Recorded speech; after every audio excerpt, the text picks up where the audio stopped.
We're the co-founders of Solar Sail Games, the creators of Smoke and Sacrifice. We call it a dark fantasy adventure. I would say that really just draws influences from all the things that we love. We've managed to integrate a narrative experience with crafting and a living, breathing world. But it's also a love letter to all the games and the dark fantasy movies, all those experiences that we've loved over the course of our careers. We've been able to bring those together and put them into a story of our own making.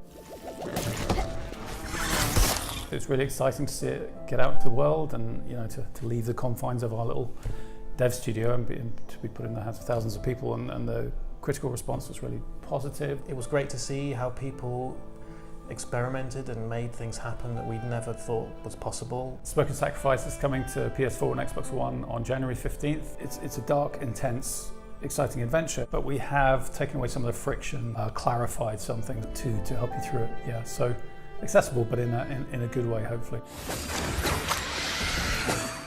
Smoke and Sacrifice already has this very rich, painterly, high detail art style, but for 4K, we remastered the artwork. We looked at everything on ultra high definition monitors and identified areas where we wanted to really work up an even higher level of detail.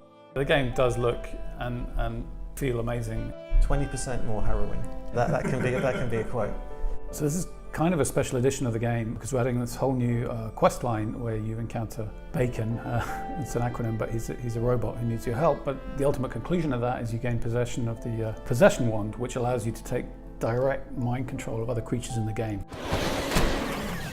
Sachi is mind controlling it, so she stands still and puts her hand on her head like this, and then the camera moves over to the creature. So you can charge about being a giant porcupine, or leap about being a giant raptor.